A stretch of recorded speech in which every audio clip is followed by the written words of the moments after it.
Alright guys, welcome back to Formula 1 News. Media day for the Austrian Grand Prix. Upgrades getting unveiled up and down the paddock, especially Ferrari's first step of the major changes they're looking to make over the coming rounds. A new floor upgrade they're bringing this weekend. Yes, it must be said, subtle changes, but nonetheless noticeable, and they're expecting a noticeable improvement in their qualifying performance. The shortest lap time on the calendar this weekend in Austria. Expected qualifying performance to be a major important point in terms of who's going to win the Grand Prix and score a podium this weekend. Ferrari are expecting that's the major upgrade they're expecting out of the package they're bringing. Is it going to work as intended? How does Lewis Hamilton feel about it as well, given that the Silverstone upgrade they are planning might not arrive on time? Very much enjoy your thoughts in the comments. Hit the like button if you enjoy. Subscribe if you're new as always. I would greatly appreciate it. Plenty of things to start with. Carlos Sainz Sr., if you saw yesterday, pulled out of the race, if there is really a race, to become the next FIA president. And Carlos Sainz Jr. said and responded to this and says, look, as his son, I'm happy that he's not doing it. But as a motorsport fan, it is, he was asked if he was disappointed, and he says as his son, no, but as a motorsport fan, then yes, he feels, of course, that his father would do a good job. Maybe he also feels some type of way about the current FIA president. Alex Albon is, of course, racing under the Thai flag. He has been working with the Thai government in their ambitions to host an F1 Grand Prix. They're putting a load of money in. It's probably going to happen. We're probably going to have a Bangkok street circuit. Now, Albon presumably has seen what that track will potentially look like and where, and he says, of course, he is going to be positive about this, so whatever he says, take it with a pinch of salt, but he says, I wouldn't call it your classic street track. So, I guess the point being that it's not as bad as you think. Supposedly, that's what Albon seems to be implying. We'll see what time says on that. Confirmation from Eric Van Haren, which is as good as confirmation anyway, that Arvid Lindblad will be in a Red Bull. So this is what I thought was going to be the case. And that's what Van Haren says is going to be the case, that in FP1 at Silverstone, Lindblad will be in Yuki's car. This is very interesting because, they could have put him potentially in the Racing Bulls instead. They could have put him in Max's car, which would have been real tasty to see both of them, Tsunoda and Lindblad in the same car at the same time. But he's going to be in Yuki's car, which, to be fair, still pretty exciting, right, to see this young talent in action in a Red Bull of all cars, because we know that car is very tricky for anyone to drive. Lawson struggled heavily with it. Tsunoda didn't have the preseason testing, but is currently struggling rather heavily with it. Lindblad could be next up, who knows? But, it's going to be exciting to see how they get on there. McLaren, Zach Brown's done it again. They're partnering with Sega. We're going to talk more about McLaren in a second here. But, of all the teams, right, I don't know how Zach Brown keeps on doing it, but they're just pulling in the banger after banger, and they've got their official gaming partner, Sonic the Hedgehog. You couldn't make some of this stuff up. But Zach Brown's cooked up.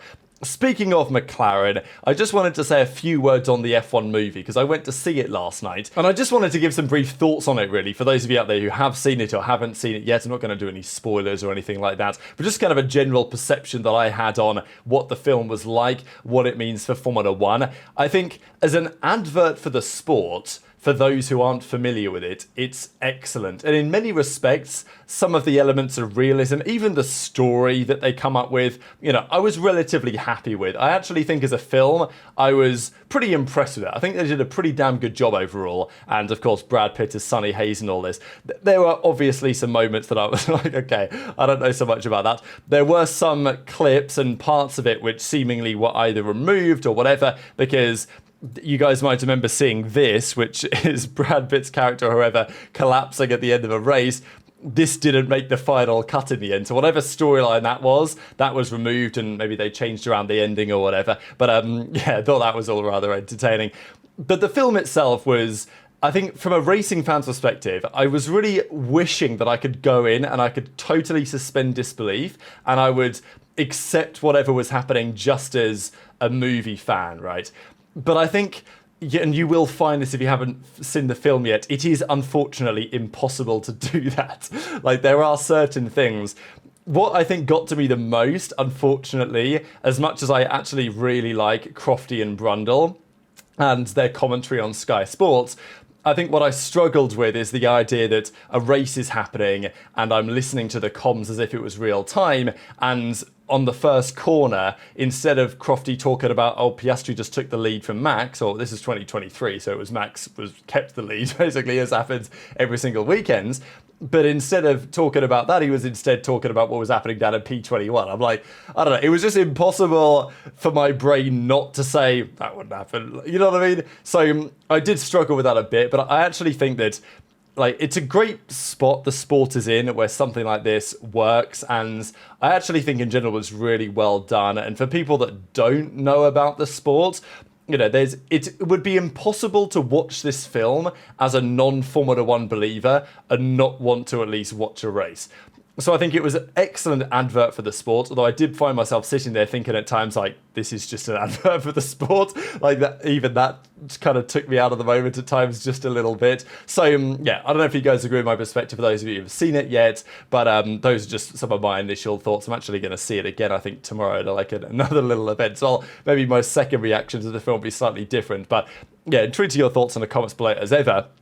But quickly to move on, the FIA, they released today, as they described, to increase transparency, some additional documentation on how the guidelines work. Now, this is rather fascinating. These driving standards guidelines and penalty guidelines were not public knowledge. Now, they were known about and they were talked about, but they were not in the public domain until today. These were published on the 20th of February this year, and now they are officially announced publicly. You guys can download it, you can read through it. A lot of this stuff we know. There's a couple of things in here that are a little bit interesting. I will say quickly as I scroll through this here, if you guys want to pause or whatever, I'm not going to go through the whole thing because a lot of it we know and it's understandable. But it must be said, these are guidelines. This is not the stewards must enforce this at all times. These are guidelines whereby if the stewards deem something to be different, then they are free to do exactly that, which gives them the discretion that they frankly need, but also that makes a fair bit of sense. Now, I will say, I'm not sure if it's in this one or probably the other one. Yeah, it's probably worth talking about it in here. I just wanted to search up consequence because there was a feeling back in the day that, and I tend to align with this opinion, that when a collision happens or when there is some sort of incident on the track or offence has been committed, that the consequence of it should not matter. Now, people will disagree on their opinion on this, whether you think the intent or the cause mattered or the consequence. In my opinion, the consequence sometimes is pure luck. I might deliberately ram someone off the track and crash into somebody, but maybe just by pure luck, they don't get as much damage as they could have done. I mean, you know, the amount of times we've seen people collide, no damage, no punctures, and then you get small taps, small collisions that cause punctures, ruin somebody's race. So sometimes it feels like the consequence shouldn't always be a fair way to judge it. And that's, you know, been the case at times. But it must be said, officially, based on the official documentation, whether you think the stewards should consider consequence in their decision making, it is in the guidelines that they should. So, you know, I'm not really going to debate whether that should be in the guidelines or not, because I know that it's been my opinion before to say, look, the steward shouldn't be considering consequences. My point today is they should consider consequences because that's what the guidelines tell them to do. Whether you think the guidelines are right or wrong, that's another question. But when the stewards talk about causing a collision with no immediate and obvious sporting consequence, that is written in the guidelines. They should consider it. You know, that's just what I wanted to say really on that. So anyway, these are the guidelines on what you can do, what you can get away with, what you can't get away with. There was, as I say, there's a lot of things in here. One of the most interesting things, though, that was drawn out about this, and I'll just, you know what, let's just Control F this again. So you can find it literally right there. Causing a collision with apparent deliberate or reckless intent. That will be, in the race or whatever, a 4 penalty point related incident in free practice, in qualifying or whatever. So Verstappen got 3 penalty points in Spain because he caused a collision, but it had no immediate sporting consequence. So we got 3 penalty points for that. However, had that been considered a deliberate or a reckless act, he would have got 4 penalty points, which he didn't. So it is interesting to think about that in hindsight, it is clear that the stewards determines there was no deliberate intent, there was no reckless intent in Max's crash. So whether you think that's fair or not is interesting, or whether you think that they decided not to do so they wouldn't give Max a race ban, that's also a question as well. Or maybe they went too far against Max, you know, passport bias and all this. So as ever, dramatic in Formula One. And even Max was asked again about penalties, because why not, I guess. And, he went on to say this, are you joking? Is this some kind of a trap? I've been getting this question for weeks now, and I've got nothing to add to previous answers. I won't say anything about that either, because I don't want to risk getting another penalty point because of my answer. So I thought that was pretty funny. But this weekend, the same thing applies. The penalty points comes off after this weekend. So he still is at risk of getting one more penalty point and getting a race ban next time out in Silverstone. Max will not want that to happen. I don't think he will allow that to happen, but who knows? George Russell might try and put another masterclass, as we saw back in Montreal a couple of weekends ago. Quickly on McLaren before we move on, Q3 appearances this year, out of 10 rounds, they've been there every time. Ferrari have been there 17 times, Merc 16 times, Red Bull 13, but of course, Max has been there when it really matters. But Oscar was asked a question about the incident with Lando at the Canadian Grand Prix. Obviously got crashed into the back of. On that occasion, he survived unscathed, so it was fine, no sporting consequence or whatever. But Piastri says, what happened in Canada wasn't ideal, but we are still free to race, both still fighting for a championship. So, we'll see. Is Lando cooked? Is this going to be a big bounce back weekend? Even Carlos Sainz had a few words to say on it and says that as far as he is aware from his conversations with Lando, Lando is simply not feeling the car this year underneath him as he previously was. The feeling is that Lando's never felt this kind of, let's say, lacking confidence in a machine, and unfortunately for him, it's when Piastri seems the most confident and when the car is World Championship caliber. There may be some correlation in there that is worthy of consideration, but also it must be said that Piastri's gap in qualifying the last couple of years, his first year was near enough 3/10, his second year was 2.5 tenths, 2.5 tenths. He made progress, but it's not like Piastri at the end of last season was like really starting to ramp up against Lando. But this year, the year has started and it's been a complete change of fortunes. Piastri deserves a lot of credit for that, but it's not like it basically happened overnight. Like this discrepancy between Piastri and Norris basically happened overnight. And look, you could have predicted this, you could have seen this coming. I know that some people say that they did, but it's not like it's not like we saw a massive trajectory where this was inevitably going to happen. So I think there's more to it than just, Piastri improved and Lando's still where he was. Like, I think Lando's clearly struggling and taking a bit of a step downwards, because I think without that, there's no way Piastri would be as competitive as he presently is. I still have some sort of blind faith that Lando will somehow and at some point figure it out, but, it's undeniable that Piastri right now has his edge in mentality, right? And that's been true for a long time, even before the pace started to move his way as well. And Lando's got a big job on his hands this weekend, of course, in Austria. Of course, historically a very good track indeed for him to turn this season around. But they're still fighting for the championship and they are allowed to race according to McLaren, which is expected. The constructors is sewn up, signed, sealed, delivered. Let the drivers race. Just don't crash into each other again, please. That would be spectacular. Ferrari, they've got bigger fish to fry than crashing into each other. They have to make their car faster, and they have a new flaw this weekend. The main intention of Ferrari here in Austria is to improve the car in qualifying. The changes will still come. Yesterday Leclerc was at the simulator. They've got rear suspension in the works as well, but this is the first part of a major package. Of course, we've got some rear wing configurations as always, but these are some of the new details of the SF25. Now, must be said, the details are very, very subtle in terms of the changes on the car. The floor edge, it seems, is actually the same. De Kessler and the guys at Auto Racer put together an article talking about what they had actually changed and why it took so long. It seems like after what they saw on track in Bahrain and beyond, I mean, even before that, right, China, right, and then, of course, Bahrain was not long afterwards, then they decided, okay, this is what we're going to do, this is what we're going to have to do, and we're going to try and bring it round about now. Silverstone or Spa are the tracks suspected for the debut of the new specification of the rear suspension, but we're not sure exactly when that is going to arrive. The floor, on the other hand, was scheduled for the next Grand Prix, was brought forward with an effort in the factory and will debut at Austria this weekend. So this is part of a major adjustment package. On its own, what will it do? That's a big question.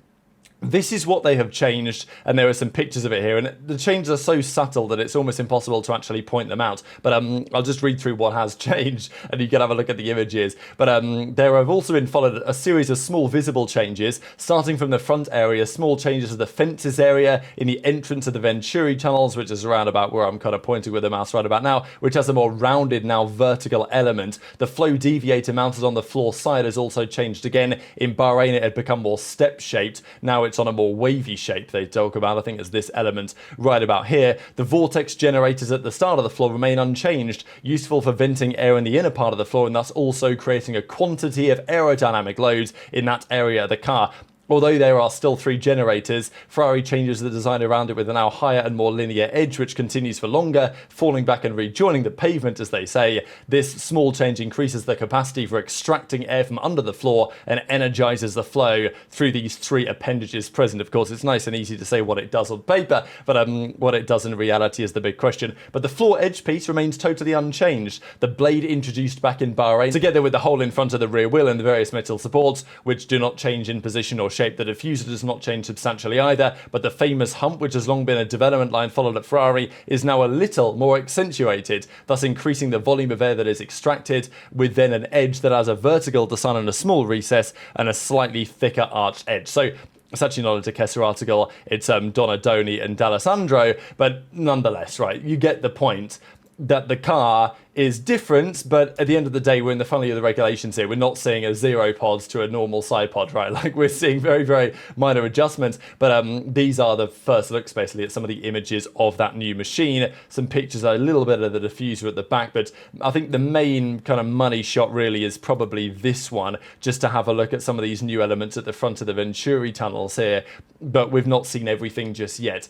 Is it going to provide a more stable base for qualifying? Because the rear suspension change, which is meant to be the really big deal, that's not arrived yet, but they are expecting, well, the article describes as they are hoping, so we'll see. Engineers hope for a more consistent SF25 in the corners, more competitive in qualifying, and better tyre management. But, you know, the big thing it seems really is the qualifying pace. Fred Vasseur has been adamant since the start of the season that because the cars are so competitive this year and dirty air again is such a big deal, it is a qualifying championship.